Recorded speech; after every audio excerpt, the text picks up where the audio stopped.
sa Senado, sa Kongreso, sa mga sekretarya ng departamento, ng DPWH, ng budget, ng mga sakit. Nagre-resulta ito sa paghina ng serbisyo sa mga mamamayan. Ano ito mga bayan, no? National Trade Union pala ito, no? Humihina ang National Trade Union ito mga bayan. Publiko. Tayo ay nagbabayad ng buwis, ngunit ang nakukuha natin ay substandard na infrastruktura at mahinang mabagal na serbisyo publiko tulad ng sa mga health center. At dahan-dahan na rin natutuklasan ang mga proyektong itinatayong eskwelahan na higit pa sa 10 taon hindi pa natatapos ang proyekto na ito. Ngunit sa Libragot! Managot! At dahil sa korupsyon at paghina ng kalidad, lahat po ng sangay ng gobyerno sa lakaran ng serbisyong publiko ay hinihina. Umapagat, kinakain mo ang sistema ng korupsyon, ng paglubog ng bansa natin. Kaya sama-sama tayo magkakitisig, labanan ang korupsyon. Kurakot! Managot! Managot! Kurakot!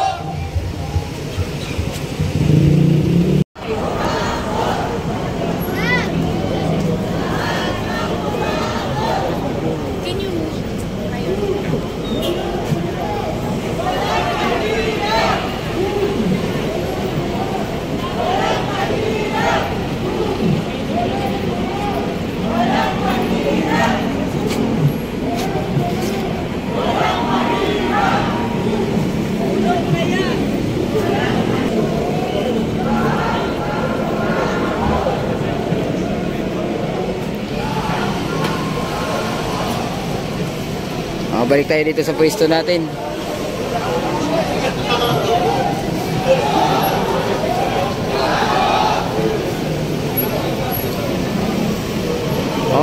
Kaliwat kanan yung grupo dito.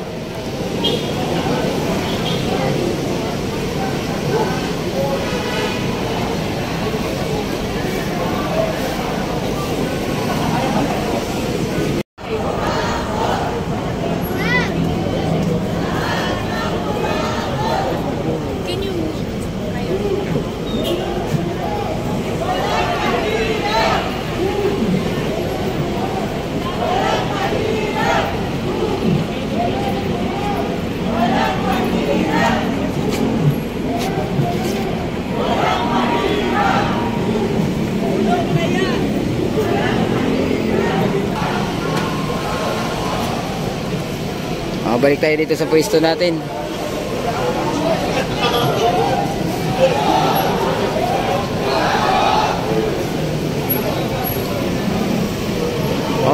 Kaliwat kanan yung grupo dito.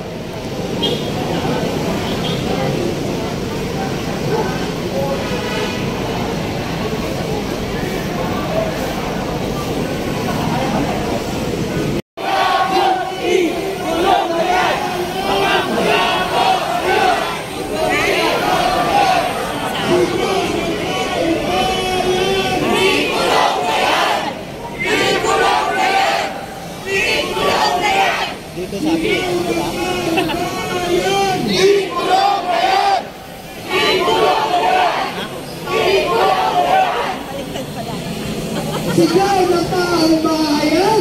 Ikulong na yan!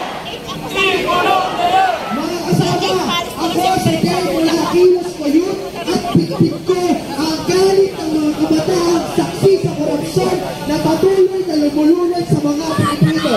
Lalo na sa mga magsasakang matagal na pinagkakaitan ng katarungan.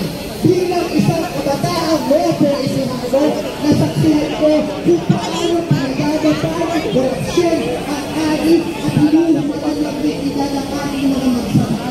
Hindi lang sa aming probinsya, kundi sa like, share lang. naniniwala kami na ang perang ninakaw at pinupunta ay dapat kang ibalik sa tunay na nagpapakain sa ating hapag. Pwedtuhan ang sektor ng agrikultura at pangistaan. Hindi tama na patuloy natin isasaglit sa putik ang sektor na matagal nang nakalubog.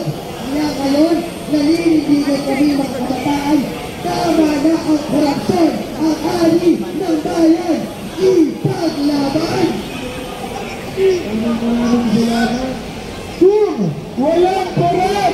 Walang mahirap! Kung walang korap!